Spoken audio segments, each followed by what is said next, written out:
Welcome to Shadow Shorts. This is where every weekday I bring to you a short conversation with a thought leader, a doer in the realm of innovation for the built environment. My name is Jeff Echols. I'm a senior advisor and the head of marketing for Shadow Partners. And today I am joined by Lawrence Gellerstedt.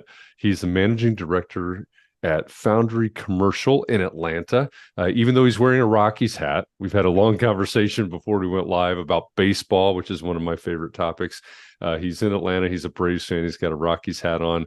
I threatened to grab mine. It's in a locker back there because we both were able to go to Rockies games in Denver this year, which I think is super cool. But Lawrence, thank you for joining me today. I'm really happy to dive into this idea of innovation in commercial brokerage. We were talking before we went live, and you mentioned that you think true ability to innovate comes from the middle, rather than boutique firms, rather than the really large firms. So let's unpack that a little bit. Why from the middle rather than one of the other extremes?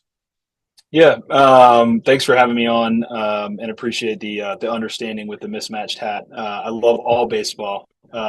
Me Braves too. for forever, but happy to wear all the hats. So, yeah, no. Listen, I mean, I think commercial real estate is a massive institutional business, and the services business, which I've been a part of for most of my career, is really interesting. I think it's a business that is fast moving, but really it has been in need of change for a long time. The momentum in the institutional space keeps a lot of the same players in a lot of the same spots historically, but I think we've seen challenges that we haven't seen before.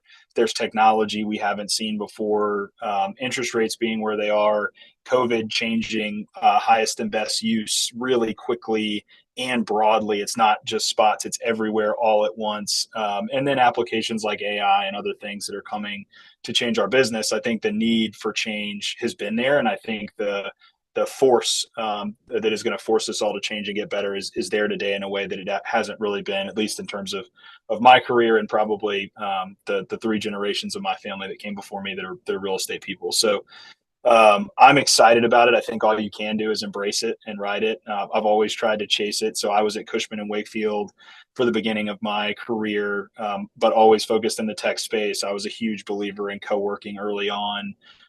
Ended up doing most of WeWork's work, all of WeWork's work here in Atlanta. WeWork hired me internally. I ran the Southeastern US for them for 2 years, did about 1.5 million square feet with them. And then I started my own boutique. I started a boutique office firm March 1st of 2020. So 2 weeks before the end of office as we knew it. And then I've spent 3 years running my own firm in the worst office environment since the inception of office. So had a lot of headwinds, a lot of force, again, to force us to do things differently and innovate and change how we were doing things on a small scale. And then again, I've experienced sort of the biggest of the bigs at Cushman. I ran our office tenant rep group there when I was there, about a 30-person team, $25 million business. I ran that. And then I've run my own small shop from zero up to $1.5 million in revenue, and then sold to Foundry Commercial in June of this year. And so having seen that landscape and in the context of innovation, I think if we back up, and I did my business school stuff here in Atlanta at Emory, if you just take some basic building blocks and say, what environments are good for innovation, what companies have the ability to pivot and move and truly bring change to industries. I think, unfortunately, and I love the brokerage business, this is not a knock, it just is the reality of how the thing is structured. Corporate strategy and the ability to move the needle at the biggest institutional firms is really challenged by two things. One, they're mostly publicly traded, which means they have to move with investor confidence. Right now, investor confidence is really low in that. And so their ability to make meaningful investment in their infrastructure is really difficult. And then the other problem you have is that you got brokers that bring in most of the revenue. Those brokers operate basically like independent businesses. And so, there's big jokes. I've taken leadership roles at Cushman. I have a leadership role here now at Foundry. And we all joke in our leadership roles here, the inmates run the asylum when it comes to brokerage firms. we just try to do a good job helping those folks with their independent businesses. But it means that we're not necessarily structured in a way that allows for quick corporate pivot, because a chief strategy officer and CEO can't come in and say, hey guys, we're going to move to this totally new thing. We're going to compensate people differently. We're going to take technology and apply it across all these business units. There's just not enough control. And so I think those two things will lead the massive sort of the big three down a path of, continuing to be successful, continuing to do good work. But it's not where the innovation will come from. They've all tried different formats. JLL has a fund. They invest in other, tech funds and in tech businesses. CB tends to buy a lot. Cushman tends to go with some sort of partnership model. They've all done a little bit of each, but they're all trying in their own way to sort of outsource innovation. And then they have a really hard time applying it across the platform. So I think for the most part, we're not going to see the innovation from that side. Having run a small boutique, I think the challenge with coming up with a startup idea and building it up from the bottom with a small boutique brokerage is really you don't have enough access to institutional players. This is a business that is run by massive, massive funds and industries. And so you have to be able to apply what you're doing to the institutional space. And then you have to have visibility and access to that space. And then you also have to have funding. And so when you're small and you're doing it, especially if you're trying to do it as a boutique brokerage, there's just not an ability to raise that kind of money, and then not an ability to get credibility with the big institutional players fast enough. If you have a good idea, you're going to get beat to market, right? If you try to do it that way. So really, that's where I sold my company to Foundry, and this is going to start to sound like a Foundry ad, but I'm going to caveat that by saying I've recently chose to sell my business to Foundry. I'm here for a reason, and I would apply what I'm about to say to Stream and Trinity and other competitors who are similar in the space. And quite frankly, I think there will be more of those over the next 5 years. So this is not just use that as an example of a mid-tier firm. But Foundry is structured in a way that we have an ownership entity and development and investment entity that sits within our business. We've done about $6 billion of ground up development over the last 6 years. That allows us to partner with the biggest institutions in real estate, Prudential, New York Life, those groups we work with, and we've done deals with, we've sold deals with too, we do services for. So that gives us a big playing field, meaningful groups that trust us to the most degree, where we're sharing an investment risk together. All the way down to, our brokers, 60% of our company is owned by the partners within the company. So we're broker run. We all have an investment in this business. We've set the business up in a way to be private for forever. We don't chase stock price, and therefore we can make meaningful investment at the right time. We will pivot because we all benefit, personally from the platform's growth. So I think what you need is the ability to have scale, to be able to build big ideas. You need patience. You need to not be, looking at public confidence in things.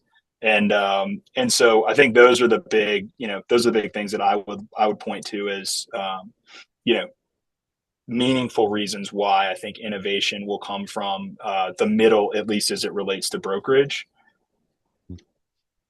And then I think I think the other part of it that's meaningful is, I think that's going to be applied to a ton of different things. It's going to be AI. It's going to be a bunch of different things that come out of this. But our business needs that innovation. Is the innovation that you see that's coming right in the brokerage world, is it going to be focused mainly on the business model, how you do business, et cetera? Or is it going to be driving, because you have a lot of influence over, we were talking before we went live, and of course you mentioned WeWork, how is office space used, repurposed, et cetera? So where do you see most innovation coming from? Is it business model or influence on product or the built environment side of it? Yeah, so everywhere. I think, like we talked about, the force of change is going to change the highest and best use for things in a way that we never expected. I'm an office guy by trade, and looking at the different uses that are popping up now. As an office guy, I know a lot now about urban agriculture. I know a lot about data center. I know a lot about self storage. I'm learning about townhome densities. The things that I'm learning about now, I never thought I would understand, and it's stuff because the change of use is happening so quickly, and it's necessary. So I think you're going to see a lot of innovation just in terms of those very basic changes. People like to talk about things like AI, which I love to talk about too. But I think on the most basic level, we're talking about how much data center can you put in a multi-story office building? That's a super big technological innovative problem. It's probably not very complicated in terms of new tech, but was something we haven't done before or looked at before. How do you market multi-story self-storage? How do you harvest and take to market urban agriculture if you grew tomatoes on the fifth floor of an empty office building? Like, how do we get those to Amazon, right? Like that kind of stuff is new in innovation that I think is necessary. And quite frankly, those of us that are experts in real estate have no idea what that's going to look like. I mean, as we all know, we need an NOI and we need a cap rate and we need to be able to figure out how those things work. But putting a cost basis and an operating expense on somebody harvesting tomatoes and taking those down the freight elevator, we're so far away from understanding that there's a lot of room for innovation just there. Marketing, we do, probably my biggest specialty is we built my boutique business was learning how to market office space during the pandemic. We think that marketing for space, for office especially, and again, I'm a WeWork person, so I'm a little biased, is way more B2C than B2B. Historically, you've talked about we're a brokerage business. We market through the broker channel. The broker channel is the way to deals. As office gets chopped up and democratized and more close to your neighborhood, that becomes much more of a consumer-based decision, way less of an institutional real estate. Hey, I'm going to pick my 100,000 square feet and stick it in this one spot, and I'm going to decide that as a broker with my head of real estate, and we're going to do that deal, and then everybody will be forced to drive to where we tell them to drive to.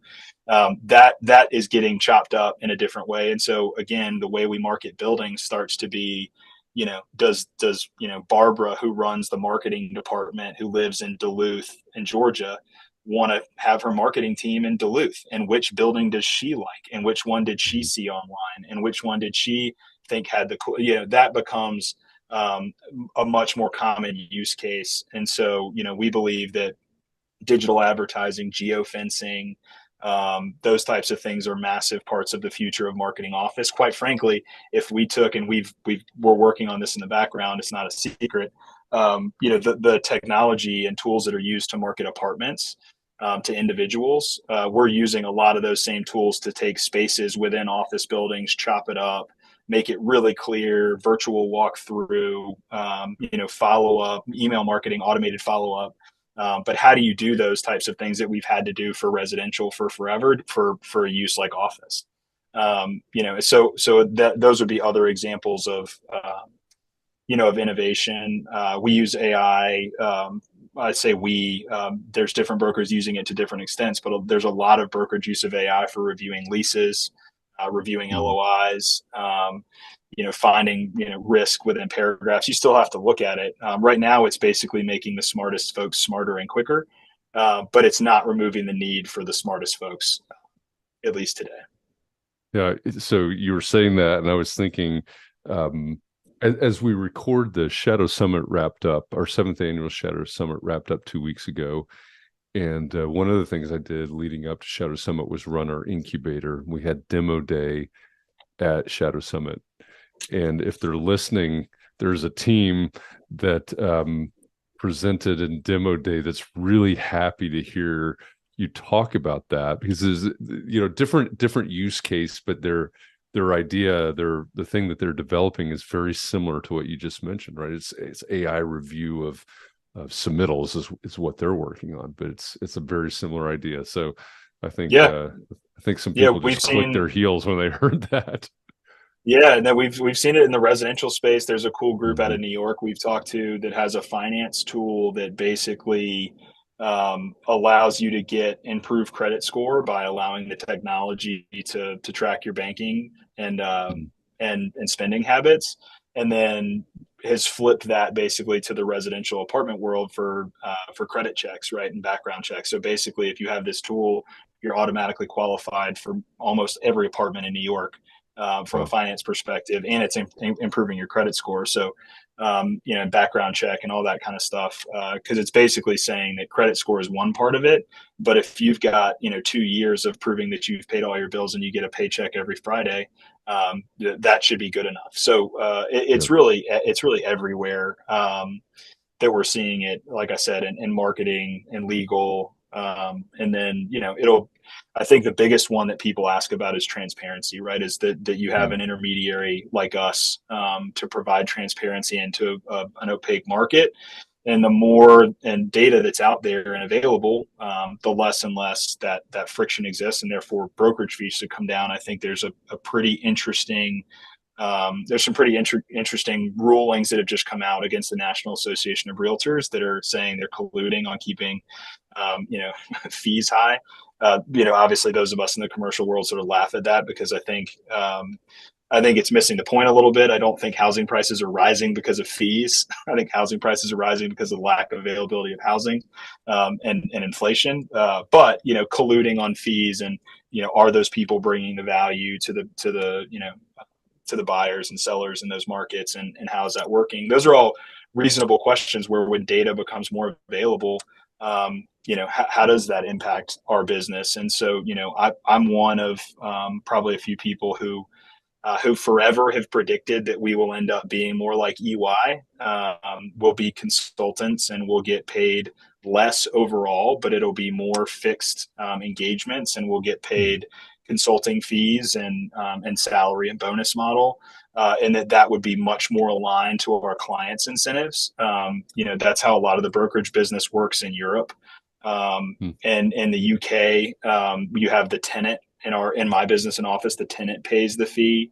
And in the United States, the seller pays, right, or the landlord pays our fee, which oftentimes doesn't lead to as much transparency in the market. So, which all those things are fine; they're all the way they are, and everybody knows it's all disclosed. But I would say, transparency of data information and really the simplification of the transaction. That's where this goes. Is if office leases become WeWork deals, 1 year license agreements that are 2 pages that you don't negotiate, and that nobody's investing a ton of capital in building custom space, do you need intermediaries to run that? You don't have intermediaries for the most part. Now there are fees in the apartment world. There are fees in the hotel world, but how does that work? So anyway, all that stuff is going to be really interesting to see, and I think it ends up being the brokerage and advisory service ends up being mostly an advisory service to ownership entities who own and or operate real estate, and that is engaged on a consultancy basis that is mostly salaried and bonus.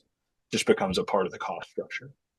Yeah. Well, and I think about this, the whole premise behind what we do at Shadow Partners and what Shadow Shorts is to talk about innovation for the built environment. And as you're describing some of these things, and whether it's tomatoes on freight elevators, et cetera, it's like this is absolutely the definition of innovation that will literally shape the built environment. So this is super interesting. I know we could unpack this for a lot longer, and but we keep it short because it's Shadow Shorts. And I think, whether you are in the brokerage world or not, I think this is a super interesting conversation as we kind of dig into innovation in brokerage, innovation in the business model, innovation in the use cases. So, Lawrence, I really appreciate you spending this time with me talking about this, and we'll talk more offline about baseball, and maybe we'll have to do this again in the future. I'd love it. We can do it in one of the years where the Braves win the World Series. That'd be great. Oh man, they let me down again this year. Listen, you've been a Braves fan as long as I have. We're way used to the letdown. The letdown's easier to take these days because it happens almost every year. But at least we get It one is. every It's expected. decade or so. Yeah, this is true. This is true. Awesome. Well, Awesome. thank Well, you thank very you. much for having me. Yeah, absolutely. Glad to have you here. And if you're wherever you're watching or listening to this, either live or in some time shifted manner, we appreciate you. And I'll be back again tomorrow with another